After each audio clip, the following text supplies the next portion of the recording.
Hi, and welcome to the Anti-Waffle podcast of Em and Pixie. Woohoo! And together we'll try to talk about research without any gobbledygook. Each episode we'll be talking to a researcher who'll be discussing the work they're doing, looking at why this research is important, and asking how did they get into this field. We hope that it will be informative and interesting and bring a bit of the academic world into the real world.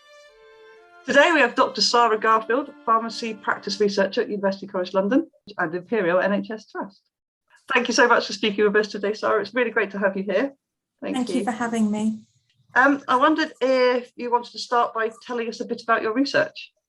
Yeah, so my research is about patient involvement with their medicines, because we know that there's a lot of effective medicines out there, but really to have their effectiveness, we need to be in partnership with the patients who are actually using the medicines.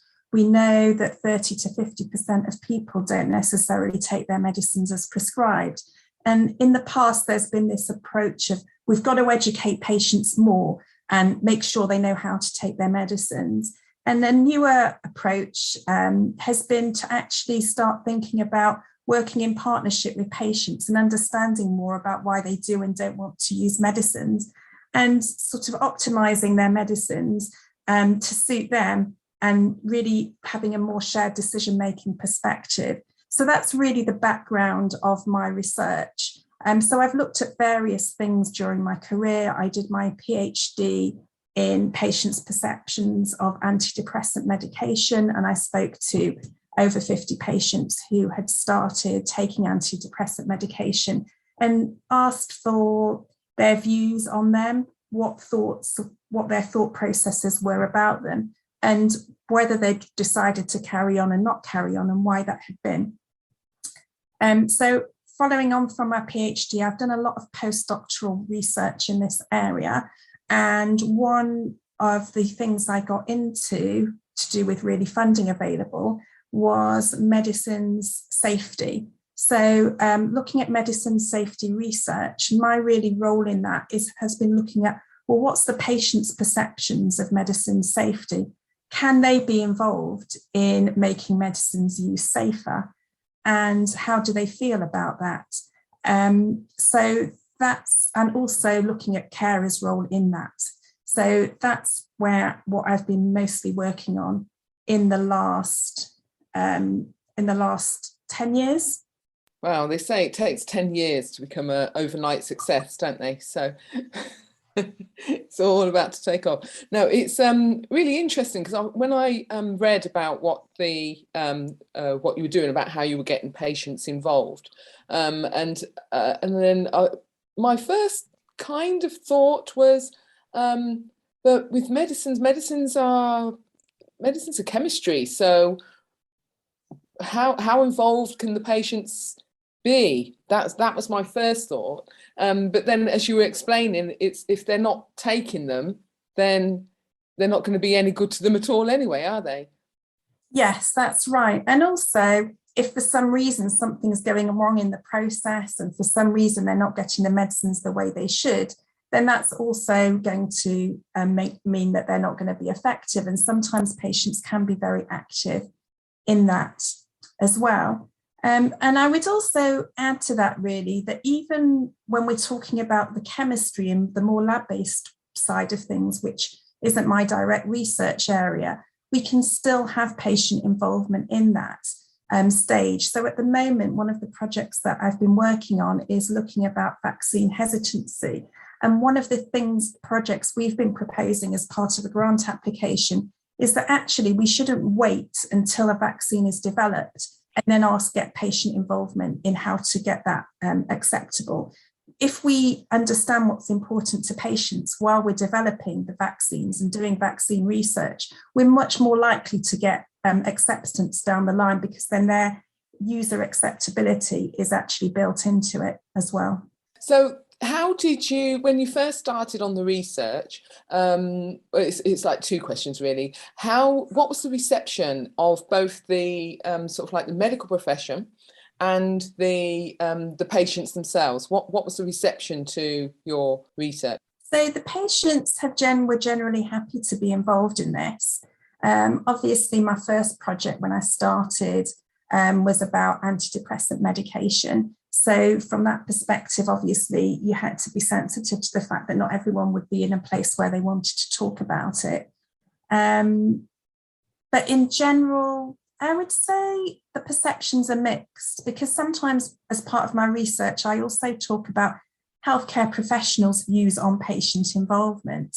And you get some really interesting things sometimes where everyone knows that patient involvement is important. And they'll all say to you straight away that patient empowerment is the thing that should be our focus. But then sometimes when you start talking to them, it's clear that they're not quite sure that they're on board with this, although they think that it might be the right thing to say. So someone who's told you patients should, so one of my projects, for example, was about how patients can hold their own medication records that they then take between appointments and between healthcare settings to make sure that healthcare professionals know what they're taking, even if all the systems don't always communicate with each other on the healthcare professional level. And I had somebody, a doctor, I think, who I was talking to about this and said to me, yes, this is really important for patient empowerment.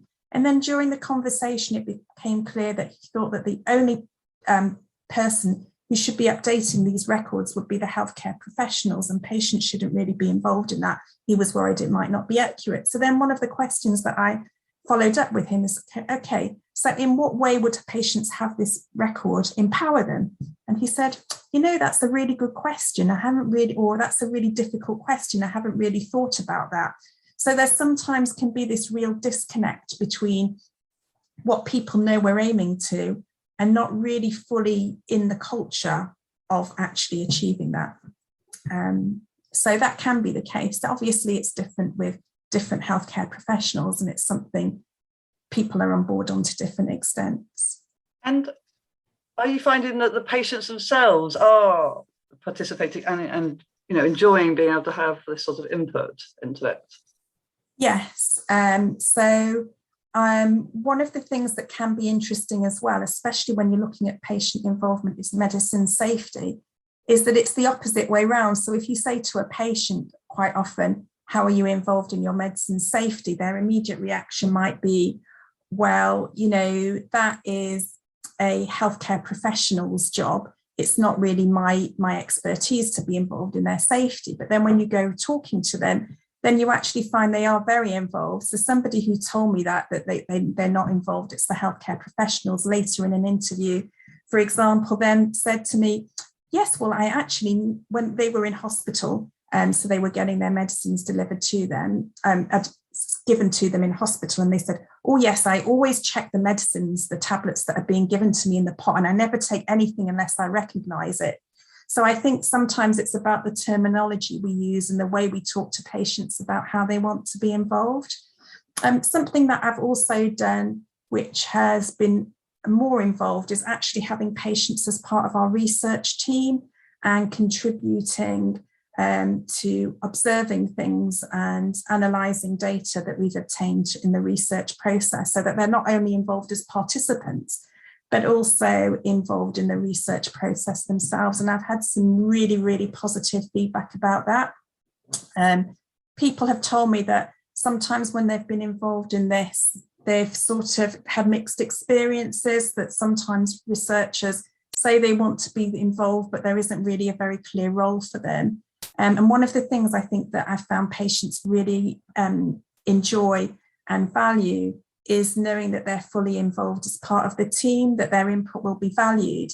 And there are times when you can't incorporate what they suggest for lots of reasons. And I found that they're not bothered by that, as long as they understand that you have taken their ideas on board, considered them, and the reasons why you can't adopt some of them is fine as well. And I think that's been a hugely empowering experience with some of the patients I've worked with, to really feel that they can shape research, which is benefiting them and people like them. Sometimes it is just down to the communication, isn't it? Sometimes, so like if you've got your medication and you've got on the bottle and it says, oh, just take it 3 times a day, or, in regular intervals.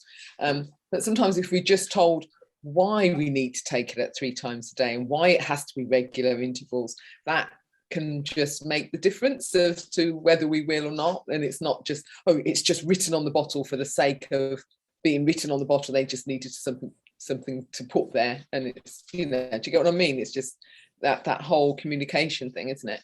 Yes, I think it's partly communicating why something's helpful from the sort of medicines perspective, but it's also the other way around in wanting to understand what's important from the patient's perspective.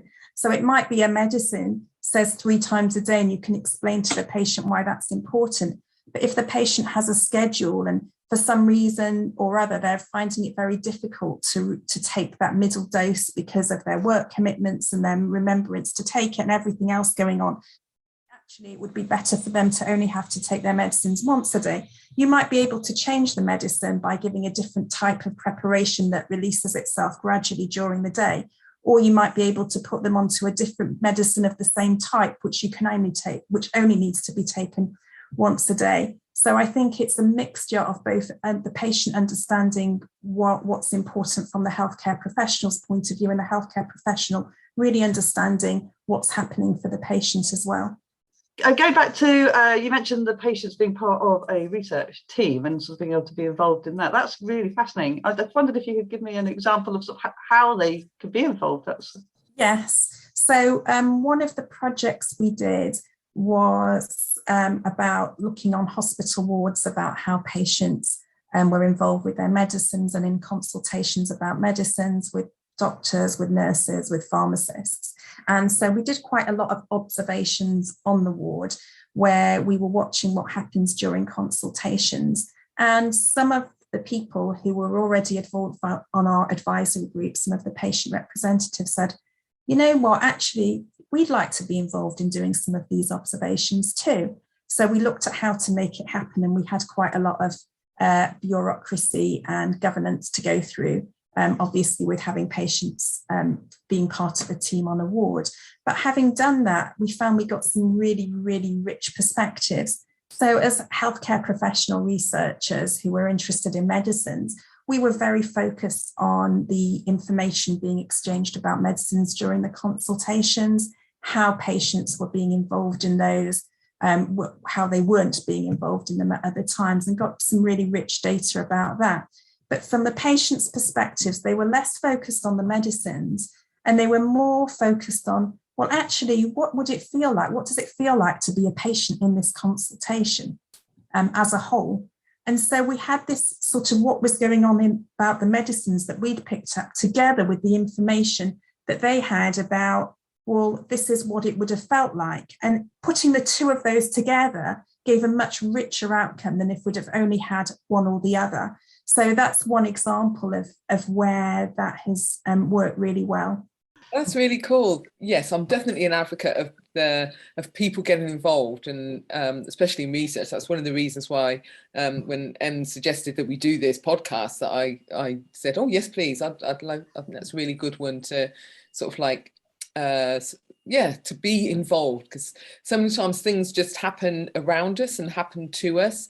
And so I think it's important, especially like with research, to find out what's happening and be involved on the ground level, like right at the beginning, before, rather than just having things happen to us and the whole world tumble down around us just because we just sat back and let other people do all the research. And it's just, it takes away a lot of it's scary, isn't it, if things are happening to you, but if you're involved in it, that helps. And also I imagine sort of mental health wise as well, sort of how you feel if you're feeling involved in something, you feel a bit more control, don't you? And that helps. Yes, and I think some of the things we found from our research is that, patients can feel very disempowered sometimes when they don't have that involvement. And, there was people who might tell us that they've had to fight to get this, that, and what they want. But what would it be for like? And it was really hard for them as a patient who was unwell to have to do that. And what would it be like for most other people who wouldn't do that? So there is a real element of, how that can affect your well-being if you don't feel that you're listened to as well.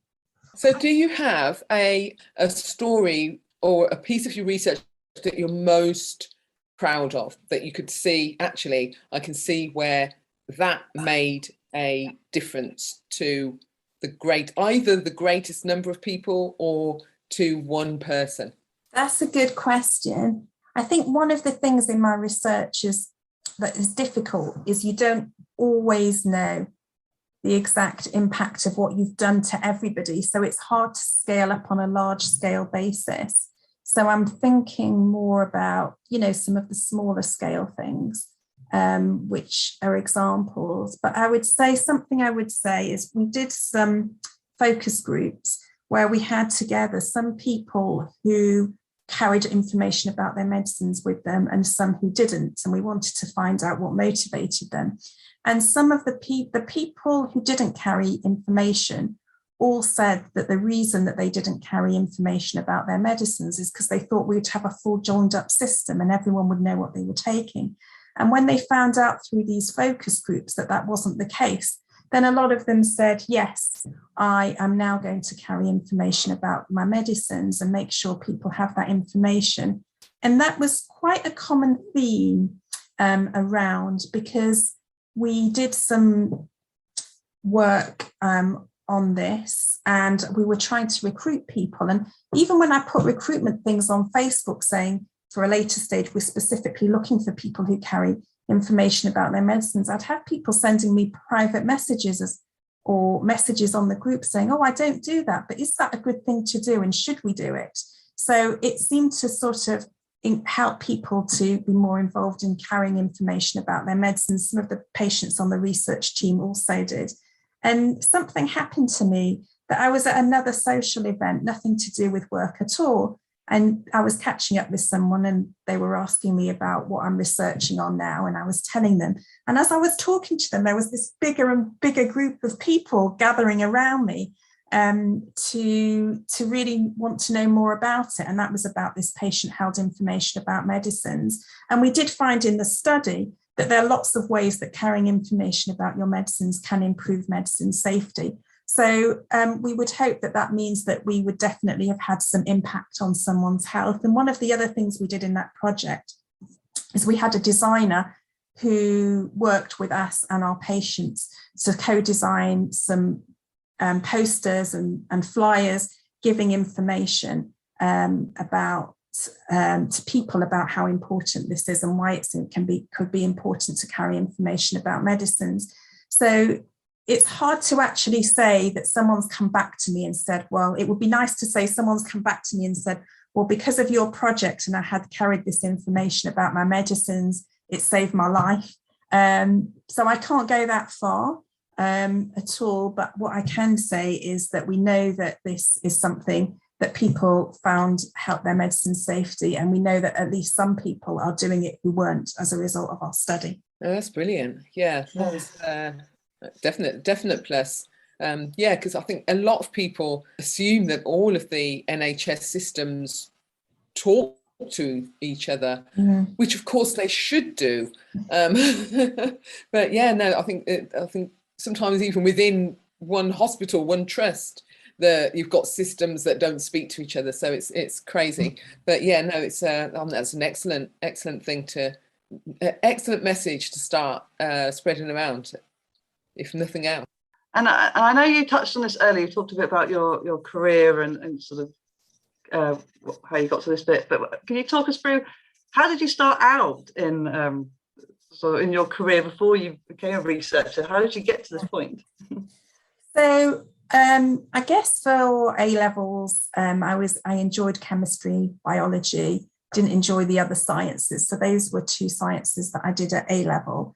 And I did English as my third A level. And everyone said to me, that's a strange combination. But actually, for all the writing and the work I do, it's really helpful to have had that combination of A levels. And then, pharmacy was something good to do with chemistry and biology. I was interested in medicines. So I went into pharmacy and I started practicing as a pharmacist. And I found the aspects of pharmacy that I really enjoyed and thrived on were things like doing health promotion events, with really thinking I'd made a difference to a patient by a recommendation I'd made. So I wanted to come more into those aspects and away from the sort of dispensing, cashing money till sorts of aspects of pharmacy. And, lots of people were saying to me, oh, you should do a PhD. And so that's what I decided I was going to do. And it all went from there, really. And, I spoke to a couple of people who I knew were involved in universities, and they gave me the right contacts of people to be in contact with. And I think at the time, I also had a really strong interest in people's mental health and well-being. And so I went along to the universities, spoke to various people about what I could do. And, I found a lecturer who was really interested in the sorts of things I was interested in, and was very happy to supervise my PhD and help me to get the funding to do that. So it all went from there, really. It's great when you have somebody that inspires you as well, isn't it? You've got somebody that's helped you get to that far. Yes, and she's somebody who's helped me throughout my career as well. And really a big inspiration to me. Could you sum up, if you had to, in a really short paragraph, why your research is important?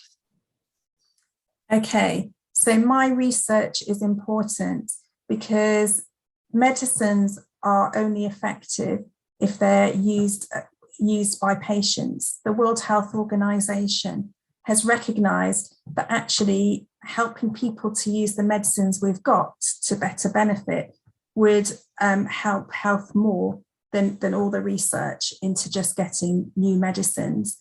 So my research is about healthcare professionals and patients working together to achieve that. Thank you so much for your time. Thank you, Sara. It's been brilliant.